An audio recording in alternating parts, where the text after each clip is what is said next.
Drejtuesi i Drejtorisë Vendore të Policisë së Vlorës, Edvin Ndreusi, dhe drejtuesi i Drejtorisë së Kufirit dhe Migracionit, Arber Zemani, kanë dalë në një konferencë për media duke bërë bilancin mujor të Policisë së Vlorës dhe asaj të Kufirit dhe Migracionit për muajin qershor.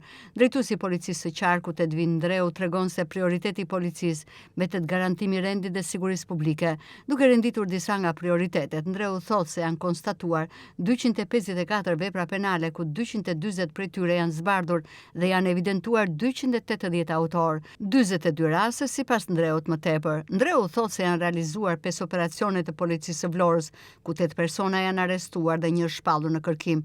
Sipas Ndreut janë arrestuar 5 shtetas në kërkim dhe janë sekuestruar 10 armë zjarri dhe 700 doza kanabis. Sipas Ndreut, ka nisur monitorimi inteligjent i trafikut rrugor. Përgjatë muajit janë vendosur mbi 15 masa administrative me gjobë për kundrabajtje të kodit rrugor. Gjatë muajit qershor janë evidentuar 254 vepra penale, prej të cilave janë zbuluar 240 ose 94% e tyre. Për këto vepra penale janë identifikuar 280 autor, nga të cilët 65 janë arrestuar dhe ndaluar, 206 janë proceduar në gjendje të lirë, ndërsa 9 janë shpallur në kërkim. Krahasuar me të njëjtën periudhë të muajit kaluar, kemi 42 raste më shumë, ndërsa zbulishmëria është në shifra të njëjta, pra me 94%. Këto rezultate janë arritur nëpërmjet 5 operacione policore të zhvilluara për goditjen e veprimtarisë kriminale në fushën e krimeve kundër personit, kapjen e personave në kërkim me rrezikshmëri të lartë, goditjen e veprimtarisë kriminale në fushën e krimeve ndaj pronës. Gjatë këtyre operacioneve policore janë arrestuar 8 persona, është shpallur në kërkim 1, janë kapur 5 persona në kërkim për vepra penale në fushën e narkotikëve, 2 prej të cilëve në kërkim ndërkombëtar. Konkretisht, operacioni policor Strike 5, kur si rezultat e këtij operacioni u bë mundur goditja një grupi kriminal me rrezikshmëri të lartë në qytetin e Vlorës, ku arrestuan në flagrancë 6 shtetas. U sekuestruan 4 armë zjarri pistolet. Një nga këto shtetas ishte personi shpallur nga Interpol Roma për vepra penale trafikim të lëndëve narkotike, pjesëmarrje në organizata kriminale. Në fjalën e tij, drejtuesi i Kufirit dhe Migracionit, Arber Zemani, thotë se janë kontrolluar 1555 mjete lundruese. Zemani thotë se është dhënë ndihmë 31 shtetasve në det, në 8 raste të rrezikimit të jetës në det. Ndërsa sipas tij janë bllokuar 66 mjete lundruese dhe janë vendosur 68 masa administrative. Zemani thotë se janë referuar në prokurori 12 vepra penale. Gjithashtu janë kontrolluar 145 ambiente të hapura dhe të mbyllura për kultivimin e lëndëve narkotike. Në qershor ka pasur evidentimin e 31 shtetasve të huaj migrant të parregullt. Nga shërbimet në jurisdiksionin e DBKM Vlorë është regjistruar një fluks i lartë i mjeteve turistike lundruese në të gjithë vijën bregdetare. Gjithsej janë kontrolluar 1555 mjete lundruese me prezencë intensive në Triport, Sarandë dhe Dërmi. Përgjatë vijës bregdetare nga gjiri i Vlorës deri në Porto Palermo shtrihen rreth 21 gjire natyrore, zona të izoluara dhe të vështira për akses, të cilat kërkojnë kujdes intensiv dhe patrullim të vazhdueshëm nga mjetet detare. Gjatë muajit qershor 2026 janë realizuar 9 raste të dhënies së ndihmës në det, ku janë asistuar gjithsej 31 shtetas, kryesisht të huaj, por edhe shqiptar, si dhe 6 mjete lundruese.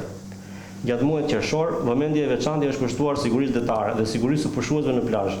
Në këtë kuadër, nga njësia policore detare dhe policia kufitare janë bllokuar 66 mjete lundruese, janë vendosur 68 masa administrative me vlerë totale 2.700.000 lekë.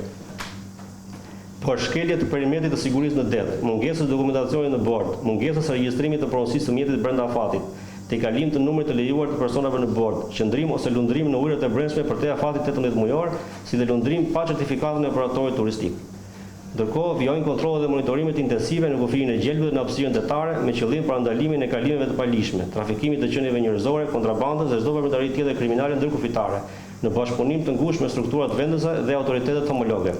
Të dy drejtuesit ju janë përgjigjur më pas pyetjeve të gazetarëve, të cilat kanë të bëjnë kryesisht me mbarvajtjen e sezonit turistik, mjetet lundruese, sigurinë detare, trafikun rrugor, zbulueshmërinë e rasteve kriminale. Lidhur me pyetjen tuaj për përdorimin e alkoolit nga shtetasit e huaj, kemi pas raste të izoluara sporadike, kryesisht në fushën e çarkullimit rrugor.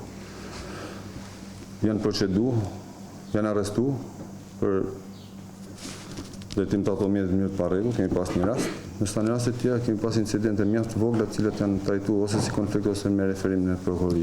Aktualisht në një gjendje normale, mesatare nuk kanë, janë të gjithë të trajnuar efektiv të policisë. Puna e përditshme e policisë kufitare, sidomos në portën e Vlorës, portën e Sarandës, është kontrolli i dokumentave të automjeteve të personave dhe është një punë e përditshme, edhe gjatë sezonit turistik, pavarësisht se fluksi shtohet, edhe ne kemi marrë masat, kemi shtuar numrin e punonjësve, si për kontrollin në vitin e dytë, si edhe për kontrollin në postet e kontrollit dokumentave, për çdo send të kundërligjshëm, jo vetëm për kalimin e vlerave monetare. Kohët e fundit nuk kemi pasur raste të tilla për sekuestrime të vlerave monetare, por kemi pasur raste të tjera të kontrabandës në fushën e krimit ekonomik kryesisht. Kjo është dalja e parë në Vlorë e 2 drejtuesve të strukturave të policisë së qarkut Vlorë, pas vendimit që drejtuesit në çdo muaj do të dalin në konferencë përmbledhëse.